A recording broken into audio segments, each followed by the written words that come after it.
Alafia. I'm Iya'falola Omobola.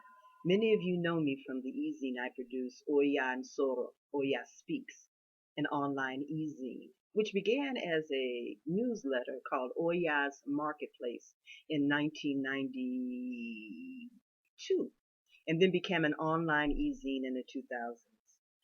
I have walked the Orisha Ifa path for almost 40 years. I began studying in a Lukumi house.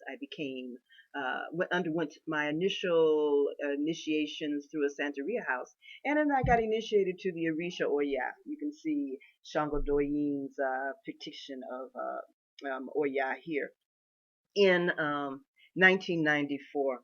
I'm also initiated to Vodun and to Palo, and I became initiated to Ifa in the year 2004 by Awo Metahochi Kofi Zanu, which makes me a new African spiritual activist.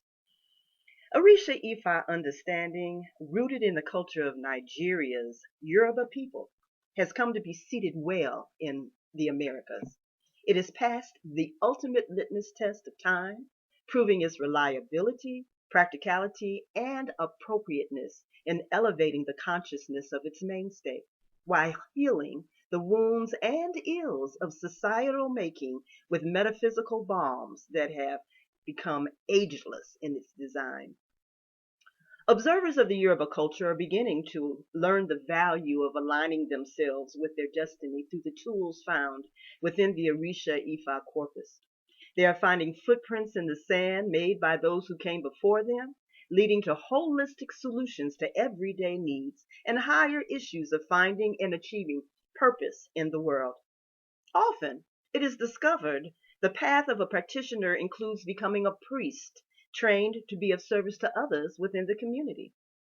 While this was once a lifelong process of training, beginning in the womb with priestly guidance and understanding the needs of the spirit about to be birthed and how to fulfill them, today's preparation oftentimes involves little more than a throw of some shells on a mat and a beeline made for Igbo Du, the sacred place where initiates are born. The priesthood then becomes a place where the person is shaped and then hopefully groomed to fulfill their tasks, as opposed to a fully groomed person stepping into the priesthood to further their training and being of service to the world. The lack of training prior to entering priesthood can certainly be traced to charlatans eager to make a quick profit culled from the unknowing. But it should more importantly be categorized, though, as an unfortunate byproduct of modern inheritance. Many of the traditional people have lost their tradition along the way. There is no model exemplifying the training of a child entering adulthood within its ekbe, its particular ekbe, which is a society group dictated by gender and age. The moral issues in particular that can make or break a priest in training were initially resolved within the structure of the egbe long before priesthood was even considered. Wrinkles in the cloth of good character were ironed out prior to presenting its members to society as visible participants in general, let alone the priesthood.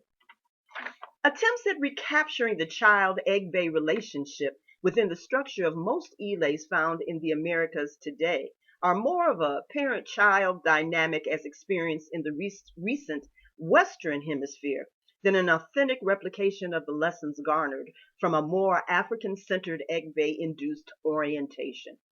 Issues of protocol and respect are often nothing more, are more of a mimic than an intuitive understanding of the process. In many senses, it's a classic case of babies making babies while playing dress up. The real intent has gotten lost in the translation.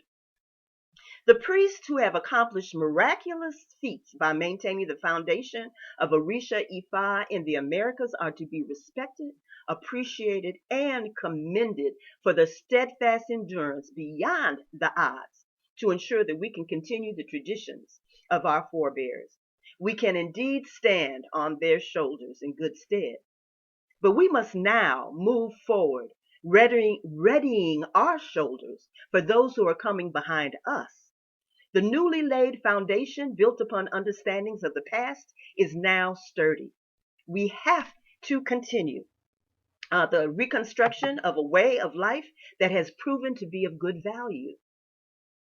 Now, the ground floor mechanics of our new African Orisha Ifa understanding need to reincorporate some of the more subtle understandings of human development in the preparation of the priest elect. Many of our Ile are beginning to awaken to such need and are striving to put practices into place that will solidify the groundwork necessary in said preparation. The need becomes more apparent as many second and third generation practitioners are now raising to the surface. Now, the question becomes, how is such preparation shaped and structured? What are the parameters and dynamics of such interaction? Who should participate on what level and for how long? Well, Destiny Dawning's online classes and workshops will explore the answers to these questions and more in the weeks ahead. For more information, simply fill out the form below, which will subscribe you to our mailing list and give you more information on where and when the classes will be starting again and available to new students and other things you may need to know. Again, fill out the form below, and I will see you on the other side.